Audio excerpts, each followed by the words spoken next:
వారాహి నవరాత్రుల సందర్భంగా అష్టైశ్వర్యాల కొరకై అత్యంత శక్తివంతమైన శ్రీ వారాహి పాశుపత హోమం సంప్రదించండి. నమస్తే, నేను మీ గాయత్రి. ప్రస్తుతం మనతో పాటు ఉన్నారు శ్రీ విద్యా ఉపాసకులు గీతా కుమార్ గారు. అమ్మతో మాట్లాడదాం. నమస్తే అమ్మ. శ్రీ గురుభ్యో నమః, శ్రీ మాత్రే నమః. నమస్తే అమ్మా. అమ్మ, జూలై 19 తారీఖు నుంచి అయితే బోనాలు ప్రారంభం. ఇంకా బోనాలు ప్రారంభం అంటే అన్ని పండుగలు ప్రారంభం అయినట్టే ఆల్మోస్ట్.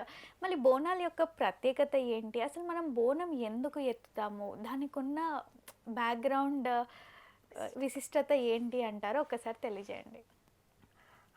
బోనాలు అంటేనే ఒక సందడి వాతావరణం.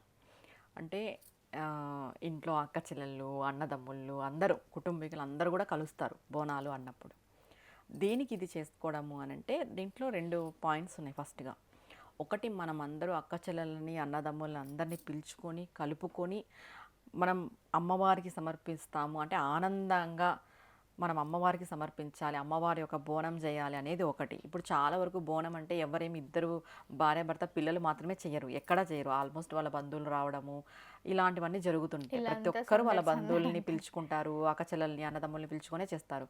అంటే సంవత్సరానికి ఒక్కసారి అయినా బంధు సమేతంగా ఏదైనా కార్యక్రమం చేసేది ఉంది అంటే అది బోనం చెప్పాలంటే.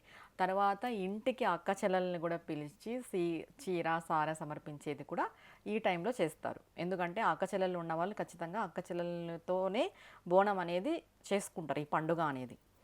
ఇది ఒకటి. అసలు దేనికి చేస్తారు, ఎందుకు అంత విశిష్టత అంటే, పూర్వం మనకి గ్రామ దేవతలు ఉండేవాళ్ళు. ఈ గ్రామ దేవతలకి మనము కృతజ్ఞత భావంతో చేసేదే ఈ బోనాలు. గ్రామ దేవతలకి ఎందుకు మనము అనంటే, వాళ్ళు ప్రతి సంవత్సరము మన గ్రామాన్ని కాపాడుతున్నారు, మన పట్టణాన్ని ఇప్పుడైతే పట్టణాన్ని కాపాడుతున్నారు, ఊర్లను కాపాడుతున్నారు. ఈ గ్రామ దేవతలకి మనం కృతజ్ఞత చెప్పుకోవాలి కదా. ఇప్పుడు ఏదో ఒక రోజు మనం కృతజ్ఞత అనేది అట్లంటే భగవంతునికి ప్రతిరోజు కృతజ్ఞత చెప్పుకోవాలి ఈ జన్మ ఇచ్చినందుకు. అలా మనం ప్రతిరోజు గుర్తు చేసుకోము కాబట్టే ఒక్కరోజు అంటే కొన్ని రోజులు, ఒక వారం రోజులు మనకి బోనాలు అనేవి జరుగుతాయి. మనం కృతజ్ఞత భావంతో అమ్మవారికి ప్రేమతో మనం సమర్పిస్తామంటే, అమ్మవారు కూడా మన ఇంటి ఇలవేల్పు, అమ్మవారు కూడా మన ఇంటి ఆడబిడ్డ అని చెప్పేసి, మన ఇంటి ఆడపడుచు అనే భావముతో మనం ఏం చేస్తాము, అమ్మవారికి చీర సారే బోనము అన్నీ తీసుకెళ్ళి సమర్పిస్తాము. ఎందుకు సమర్పిస్తామంటే, ఒకవేళ కులదేవత అయితే కులదేవత, ఇంటి ఇలవేల్పు అయితే ఇలవేల్పు, లేదు మేము ఆ ఊర్లో ఉన్నాము, ఆ గ్రామంలో ఉన్నాము, మా గ్రామానికి గ్రామదేవత ఈవిడ, మేము ఈ గ్రామంలో ఇన్ని రోజులు ఇంత సుభిక్షంగా ఆరోగ్యంగా ఉన్నాము కాబట్టి ఈవిడ దయవల్లే మేము ఆరోగ్యంగా ఆనందంగా ఉన్నామని చెప్పి కృతజ్ఞత భావంతో కూడా సమర్పించే వాళ్ళు ఉంటారు. అంటే మనకి ఇలవేల్పే కావాల్సిన అవసరం లేదు, కృతజ్ఞత భావం అనేది ఉంటే భగవంతుని పైన ఎవరైనా బోనం సమర్పించవచ్చు. ఇది ఎందుకు, దేనికి అంటే, ఆవిడ మనల్ని కాపాడబడుతుంది కదా. సంవత్సరం అంతా ఆవిడ శక్తితో మనల్ని రక్షిస్తుంది. పూర్వం ఎలా ఉండేది అంటే, ఈ గ్రామాలలో ఈ మసూచి కానీ అంటువ్యాధులు కానీ ఇవన్నీ కూడా ఎక్కువగా ఉండేవి. ఇంకొకటి, శ్మశానము ఊరి బయట ఉండేది. శ్మశానంలో ఉండే భూతపేత పిశాచాలు ఊరిపైన పడుకోకున్నట్టు ఉండడానికి ఈ గ్రామ దేవతలు కాపలా ఉండి కాపాడేవాళ్ళు. అవి ఏవి కూడా లోపలికి రాకోకున్నట్టు దుష్టశక్తులు. ఇంకొకటి, ఈ గ్రామ దేవతలు ఎప్పుడూ గ్రామంలో సంచరిస్తూనే ఉంటారు, తిరుగుతూనే ఉంటారు. ఇలా తిరుగుతూనే ఉండే గ్రామ దేవతల్ని మనం ఒక్కరోజు ఈ బోనాలు పేరిటనో లేదంటే ఈ దేవరలు జాతరలు పేరిటనో మనం ఒక్కరోజు అమ్మవారిని అక్కడ కూర్చోబెట్టి, అంటే ఎక్కడైతే గుడి ఉంటుందో అమ్మవారి యొక్క గుడి, ఇప్పుడు ఊరి చివర గుడి ఉంటుంది కానీ ఆవిడ గుడిలో ఉండదు, తిరుగుతూ ఉంటుంది, ఆవిడ శక్తి తిరుగుతూ ఉంటుంది. మనం ఏం చేస్తాము, సంవత్సరానికి ఒక్కరోజు ఆవిడని ఆ గుడిలో కూర్చోబెట్టి మనం ఏవైతే చీర సారే బోనము ఇవన్నీ తీసుకుపోయి సమర్పించి కొబ్బరికాయలు కొట్టేసుకొని ఆమె కృతజ్ఞత భావం చెప్పుకొని తెలుపుకొని మనం తిరిగి వస్తాము. ఆ రోజు అక్కడ ఉంటుంది ఆవిడ. ఆ రోజు మనం ఆవిడకి అక్కడికి ఆవాహన చేసి గుళ్ళో ఉంటుంది కాబట్టి మనం వెళ్ళి అన్నీ సమర్పిస్తాం. లేదంటే ఆవిడ ఎప్పుడు తిరుగుతూనే ఉంటుంది, ఆవిడ శక్తి ఎప్పుడు తిరుగుతూనే ఉంటుంది. ఎందుకంటే గ్రామాన్ని కాపాడాలి కదా. గ్రామాన్ని కాపాడే దేవతే గ్రామదేవత. ఇలాంటి గ్రామ దేవతలకి, ఇలవేల్పులకి, కులదేవతలకి జరుపుకునే ఈ ప్రోగ్రాం పండుగనే ఈ బోనాలు. అసలు బోనం ఎలా సమర్పించాలి అమ్మవారికి? సరే, మేము అక్కడికి వెళ్ళలేము, బోనాలు జరిగే ప్లేస్కి మేము వెళ్ళలేము, మేము ఇంట్లోనే అమ్మవారికి బోనం పెట్టుకోవాలంటే ఎలా పెట్టుకోవాలి? ఉంటుంది. కొంతమంది ఇప్పుడు సిటీస్‌లో ఉంటారు, వెళ్ళలేరు. ఇప్పుడు వేరే వేరే ప్రాంతాలలో ఉంటారు. ఇప్పుడు హైదరాబాద్‌లో బోనాలు బాగా జరుగుతాయి. వీళ్ళు హైదరాబాద్ వాసులపై బెంగుళూరులోనో, బాంబేలోనో ఎక్కడో ఉంటారు. వాళ్ళు రాలేని పరిస్థితి. కానీ వాళ్ళ ఇళ్ళవేల్పు ఉంటారు. వాళ్ళకి ఇంటి దేవత, కులదేవత ఉంటుంది. ఇంట్లోనే మేము పెట్టుకోవాలంటే ఎలా పెట్టుకోవాలి అంటే, మనం అమ్మవారికి తీసుకెళ్ళినా ఒకటే ప్రాసెసే, ఇంట్లో అమ్మవారికి పెట్టుకున్న ఒకటే ప్రాసెసే. ఏంటి, పచ్చి కుండ తీసుకొస్తాం. కుండ తీసుకొచ్చి కుండలోనే వండాలి బోనం అనేది. ఓకే. చాలా మంది ఏం చేస్తారు, మామూలుగా పాత్రలో వండి కుండలోకి వేస్తారు. లేదు, మనం 2 కుండలైనా తెచ్చుకోవచ్చు, 3 కుండలైనా తెచ్చుకోవచ్చు. అది మన ఇష్టం. అంటే వండిన కుండలోనే తీసుకుపోయే సాంప్రదాయం ఒకటి ఉంటుంది. లేదు, కుండలో వండేసి మళ్ళీ దాన్ని ఇంకొక కుండలోకి మార్చుకునే సాంప్రదాయం కూడా ఉంటుంది. ఇది ఎవరి ఇంట్లో ఎలా చేస్తారనేది దాన్ని బట్టి ఉంటుంది. కొంతమంది వండిన కుండ వండినట్టే తీసుకెళ్తారు అమ్మవారికి, మళ్ళీ దానిపైన ఇంకొక కుండ పెట్టుకుంటారు.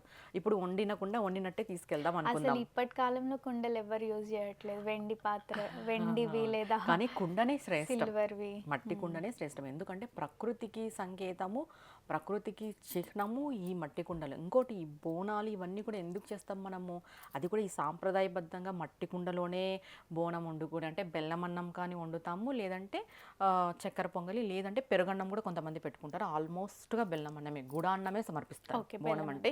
ఇప్పుడు కొంతమంది పెరుగన్నం కూడా పెడుతున్నారు. అది ఎవరి ఆచారం బట్టి వాళ్ళది. ఒక దాంట్లో గూడన్నం వండుకొని మరి దానిపైన ఇంకొక కుండ పెట్టి, ఆ కుండలో మనము ఈ బెల్లం పానకం కూడా తీసుకెళ్తారు. లేదంటే కళ్ళు అంటాం కదా, చెట్టు కళ్ళు, తాటి కళ్ళు, అది కూడా తీసుకెళ్తారు. మళ్ళీ దానిపైన వేపాకులు అన్ని పెట్టుకొని ఒక దీపం కూడా పెట్టుకుంటారు. అవును. దీపం కూడా పెడతారు. వేపాకులు అన్ని దాంట్లో పెట్టేసి దానిపైన దీపం పెట్టుకుంటారు. ఇలా బోనం అనేది సమర్పించాలి. బోనానికి పసుపు, కుంకుమ అన్నీ రాస్తారు. ఇప్పుడు పాత్రల్లో పెట్టుకుంటున్నారంటే అది ఎవరెవరి ఇష్టము. కానీ ఇది ప్రకృతికి సంకేతం కాబట్టి మనం మట్టి కుండలోనే తీసుకెళ్ళాలి. వీటిని ఎందుకు చేస్తాము అనంటే, ఇప్పుడు ఈ కాలంలో మనకి ఇన్ఫెక్షన్స్ ఎక్కువ వస్తాయి. ఈ వర్షాలు పడడం వల్ల ఆల్మోస్ట్ అందరికీ ఈ దగ్గులు, జలుబులు, జ్వరాలు ఎక్కువ ఉంటాయి ఈ సీజన్లో. ఎందుకు ఈ యాప కొమ్మలు కట్టేసి దానిపైన దీపం పెట్టి, మన ఇంటికి కూడా ఆ రోజు బోనం చేసే రోజు యాప మండలాలు కలుగుతాం. ఇవన్నీ ఎందుకు కట్టి చేసుకుంటే సైంటిఫిక్. ఎందుకంటే వేపాకు అనేది చేదు, మన ఇంట్లోకి ఏ క్రిమి కీటకాలు రాకోకున్నట్టు ఆ వేపాకు యొక్క వాసన ఆపేస్తుంది.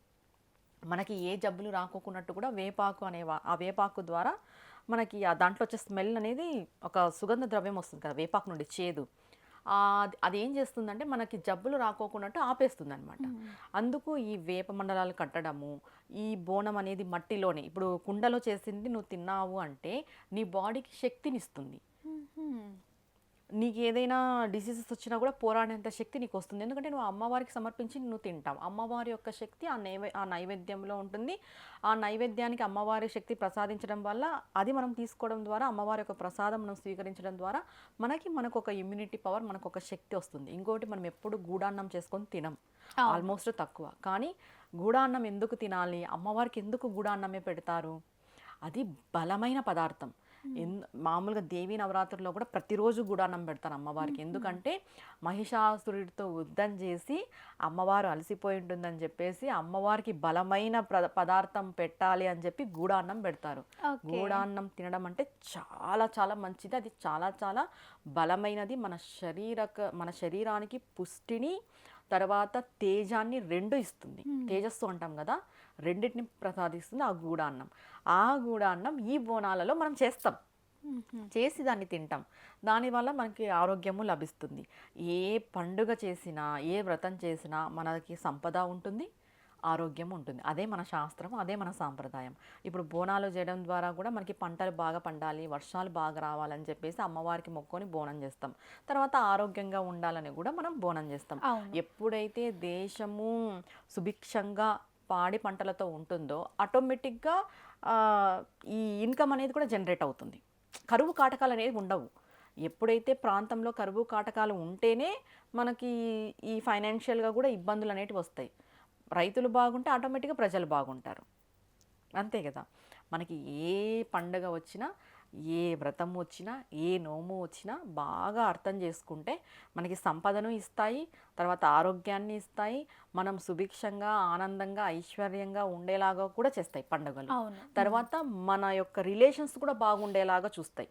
ఇప్పుడు చూడు, బోనాల పండగ ఏంటి అంటే మొత్తం మనం బంధువర్గాన్ని అంతా పిలుచుకొని చేస్తాం. దీని తర్వాత ఏమొస్తుంది, వరలక్ష్మి వ్రతం వస్తుంది. మొత్తం ఇంటి పక్కల ఇప్పుడు బంధువులు అయిపోయినారు. అవును. తర్వాత చుట్టుపక్కల వాళ్ళని చుట్టుపక్కల అందరినీ వాళ్ళని. ఆడవాళ్ళని పిలుచుకొని మనం తాంబూలాలు ఇస్తాం. వరలక్ష్మి వ్రతం వస్తుంది. దాని తర్వాత వినాయక చవితి వస్తుంది. వినాయక చవితి అంటే పిల్లలకి పండగ. ఊర్లో అంతా టెంట్లు వేసి బాగా హంగామా చేసి 5 రోజులు కానీ 9 రోజులు కానీ అంటే వాళ్ళ ఫ్రెండ్స్తో పూర్తిగా మంచి సస్తంభాలు ఏర్పడతాయి. దాని తర్వాత దేవి నవరాత్రులు దేవి వస్తాయి. నవరాత్రులు. గుళ్ళల్లో ఉత్సవాలు. ఇవన్నీ కూడా ఏంటి అంటే ఒక వ్యక్తికి మధ్య సంబంధం కూడా బాగుండేలాగా చేస్తాయి మన పండుగలు. ఓకే. చెప్పాలంటే నిజంగా ఆలోచించి చూడండి. అవును, జనరల్గా అవును, ఆలోచించినా నిజమే. కూడా మన సంబంధాలు బాగుంటాయి, మనకు సంపదలను కలిగిస్తాయి, మనకు ఆరోగ్యాన్ని ఇస్తాయి, అన్ని రకాలుగా కూడా మేలు చేస్తాయి మన శాస్త్రీయ పండుగలు. తర్వాత కార్తీక మాసం. ఇంకా ఫుల్ శివుడు విష్ణువే, ఇంకా కార్తీక మాసం అంతా దిగి అదే. రావాలి కైలాసం నుండి, అలా చేస్తాం పూజలు మనం. తప్పకుండా అమ్మ, బోనాల యొక్క విశిష్టత, అసలు మనం బోనం ఎందుకు అమ్మవారికి నైవేద్యంగా పెడతాము అని ఎంతో చక్కగా తెలియజేసినందుకు ధన్యవాదాలు. నమస్తే అమ్మా.